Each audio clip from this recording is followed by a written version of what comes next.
When she walked by just a moment ago, she said, I'm not fresh off the farm, but she's awesome and a ball of personality. Her name is Laura Brown, and she's going to tell you about what doesn't kill you makes you stronger.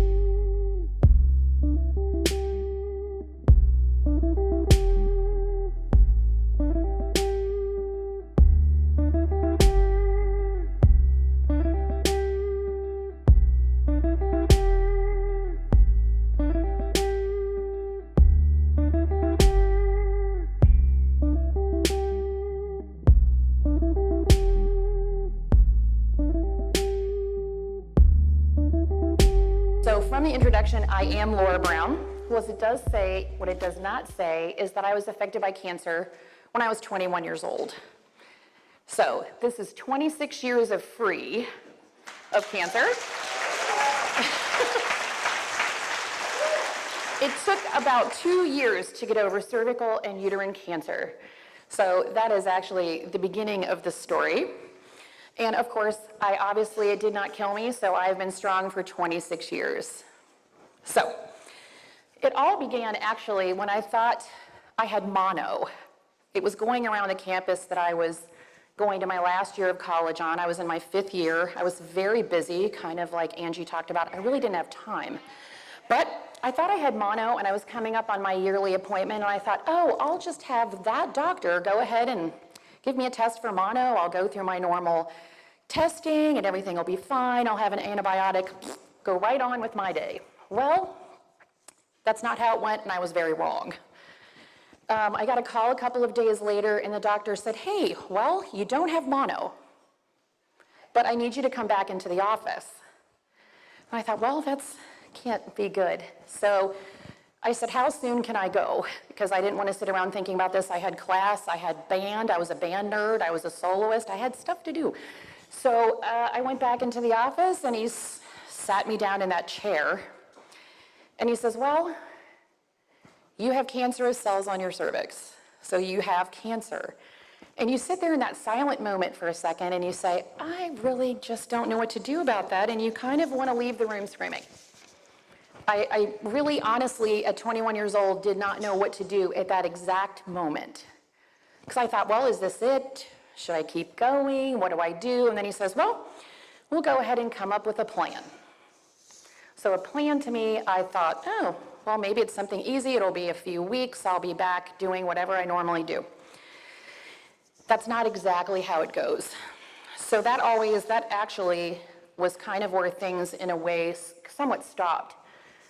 I was trying to figure out how I was going to do all of these things. Then he said, well, we have to do all these testing, and then we have surgeries and procedures that we usually do for this. It's going to change your energy level and a lot of other things. I am very, very tough to slow down. So this was going to be something very challenging. I was getting ready to do yet another football game. I was going to put on that uniform you saw there with the crazy hair and go ahead and do a solo and everything. That was the last time I did it. After that, I wound up having to stop a few things except my classes. I was set to also go on a very large scuba trip.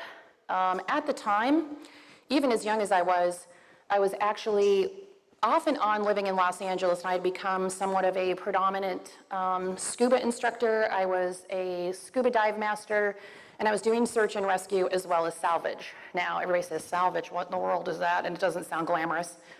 It took me all over the world. So if somebody wrecked a boat somewhere in St. Kitts or St. Bart's, there was a group of 8 of us who had become very good at bringing these ships up so that you could protect very, very fragile ecosystems in other countries. Well, it came that I had to do something about this fragile ecosystem, and I had to stay home for about 1.5 years. They didn't want me anywhere near a cootie-filled ocean and a few other things, so they said, you have to stay home. And I thought, oh, come on, what am I going to do with that? So this started the journey of testing and procedures and surgeries and chemo and more testing and more doctors and more. You guys all know the drill if you've been through it.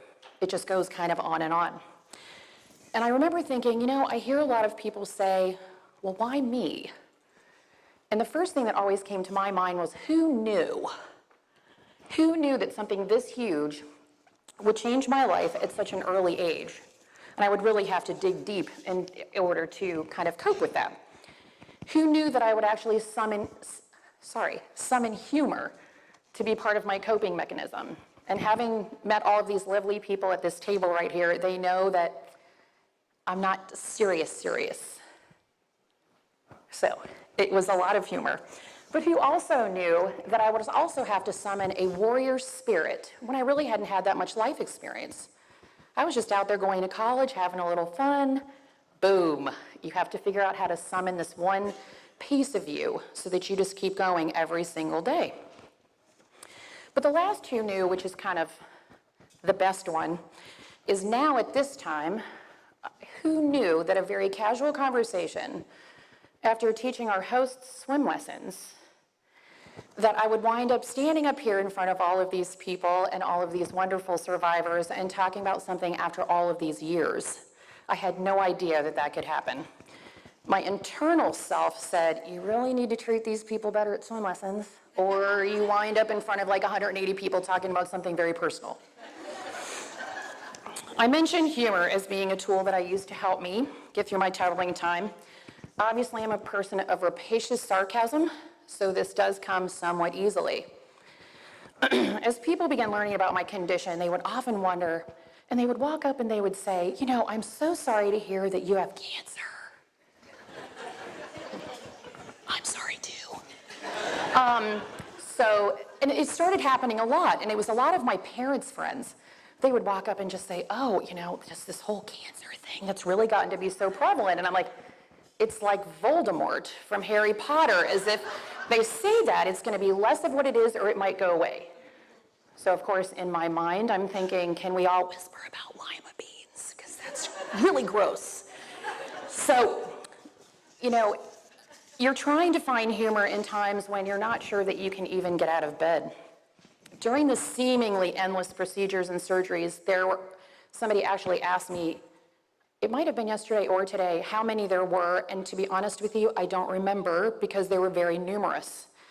Instead of it being radiations or chemo, a lot of the time, these were procedures. They were surgeries. Things had to be removed. They had to be moved. They had to be just worked on. And I often found myself, and other people have done the same thing, sitting in a very freezing cold surgical room. I'm sitting there in like the latest paper fashion that has no back. And for some people, there's no front. But for me, there was no back. And I'm sitting there, oh, this is another procedure where I'm laying there and they're going to give me this crazy goo-goo juice again. I'm going to lose 3 hours out of my life that I won't remember. I may say something to somebody that I might really regret not knowing. And you just hope that you can get through that. But I did remember something today when I was sitting here. I thought, oh, I remember something from the procedure room when I would just sit there and you'd be shivering because they're like sub-zero. They're trying to kill cancer by taking the temperature out of your body. And you're sitting there and there was this really cool like box on the other side of the room and you never knew what was in there. But all of a sudden they open it and this kind of like steam come out. And I was like, oh, it's warm over there. And they pulled out these giant like hip boots that were hot. I can tell you that when you feel like your body is at minus 50, these hot boots are the hottest thing ever. You want those every time. So when they say, oh, we have another procedure for you, bring the hot boots or I'm not going. I used to sit, and somebody had alluded to the fact that a lot of times cancer, when you're going through it, they hand you packets of information to explain a procedure or a surgery.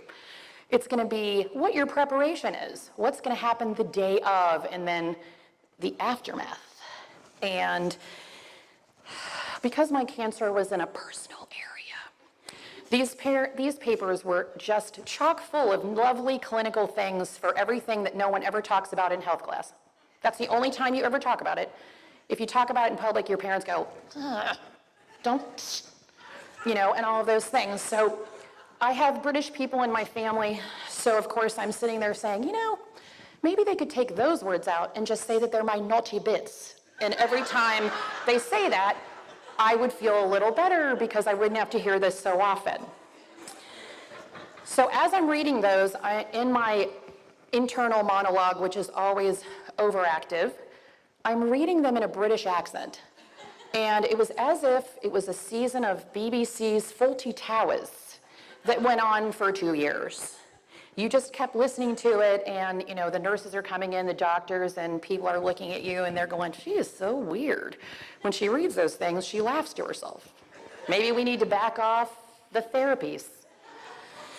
The medicines and hormone therapies, I actually had a lot of them because come to find out, I'm an adoptive person, and when the first question was, hey, do you have cancer in your family? Well, in my adoptive family, it's chock full of it. Now, as far as my biological family, no clue. I have no idea. Are you not going to test me the same way that you would if everybody knew? So they would go through this, and they found out that in Cincinnati at one point, in some of the hospitals, some of the nurses had been part of a control group that were testing the pill in its original form. So you're talking the late 60s. Full force hormones. Apparently the woman, it was very possible that she didn't know that she was pregnant when I was in utero. So I was absolutely bombarded by these crazy hormones the whole time. So it had been a wild ride. My gynecologist was one of the leading ones in Cincinnati, and he said, you know what, we've got a study going on having to do with some people that were actually bombarded with the pill when they were in utero, when they were younger. And I thought, well, that's random. Why does that have anything to do with me? They said, well, a lot of them have actually come down with different types of cancer. So it actually created a small cancer cluster that they were doing studies of. So there were a lot of intern doctors, there were a lot of people looking at me that I didn't know. Like I said, it's still a personal cancer, so there were days when the interns would come marching in, little clipboards, and you're going, no, not today. You really had to kind of take control of what was going on with you. The hormone therapies were very interesting because somebody was talking about chemo brain. Well, some of these pills were straight hormones of certain things, and you had no idea what was going on in your brain. I had a boyfriend walk in on me one time, and I'm sitting there on my floor, wrapped in a blanket, crying over my puppy that I had gotten for coping skills. And I'm watching a gum commercial on TV, sobbing over this commercial. And I thought, man, these pills are definitely not working. I mean, something has to give here. I cannot live my life this way. So we were often changing things, moving things, so you were on this emotional roller coaster a lot of the time. As a matter of fact, I stayed away from watching any drama for years. I couldn't take the ride. War movies, out of the question. So it was all comedies or action movies. And Lord help me if there was an ASPCA commercial on. There was not enough tissues in the world to survive that commercial on television. And of course, the doctors, they always walk in. I do love them though. And they say, well, how are you feeling? Today, yesterday, this very moment. And usually I would think, I need a rubber room. I feel like I have the flu a lot. I've been sitting on a donut for 2 weeks, but my hair's fabulous. My doctors and oncologists were some of the greatest because they could allow me to be funny about things, but they were also people that really helped me through the worst of times. And through their determined spirit and just absolute honesty, which I asked for, they were the ones that really helped me summon the warrior spirit. Though I'm standing in a room full of courageous, strong survivors, and there are other people besides our table that have been through cancer, we're also sitting in a room full of people with the spirit of those who didn't survive.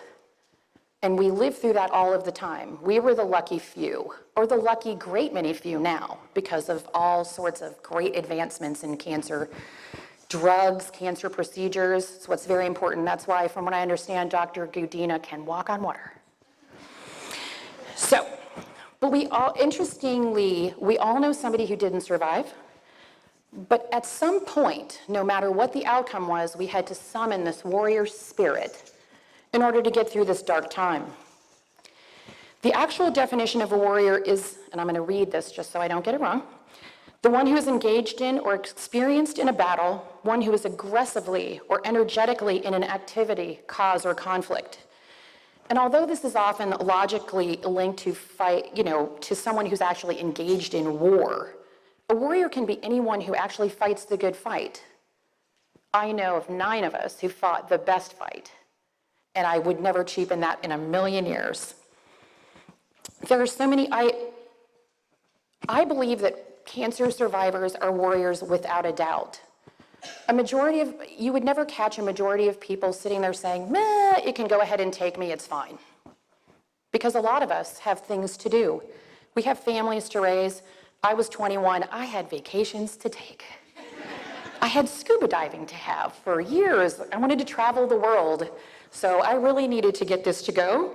And I said, but I think the majority of us sit there and say, this will not take me down without a fight, no matter how tiring it is.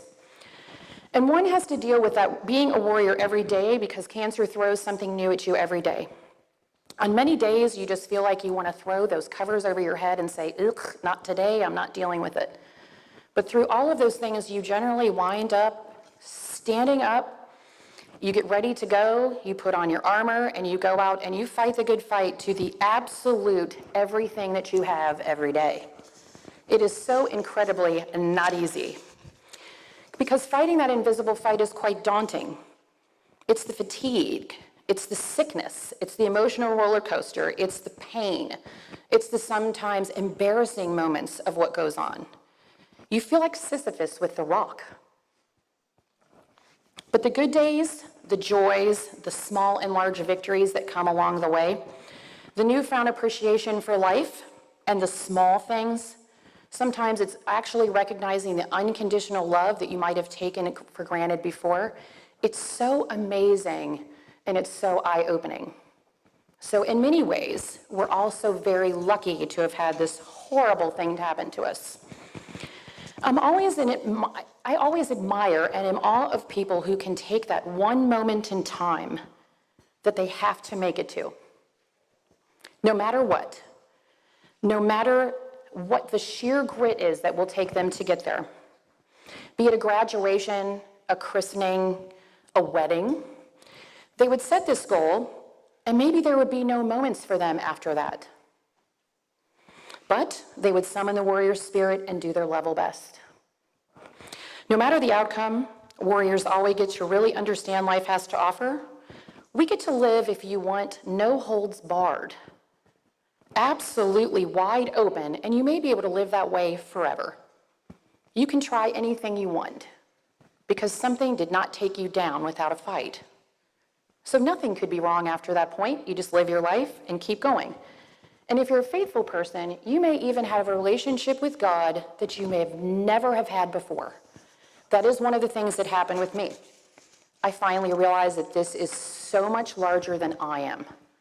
It's way larger than I am. I was just a small little piece of it. So in my motto where I say, hey, it's not about me, what can I do for someone else? I really do mean that. I even adopt that for swim lessons. Because they sit there and they come in scared to death and I make them face these fears. Maybe this is where I got it, is sitting there making someone face those fears and making them feel like everything is just going to be all right. I lost my train of thought.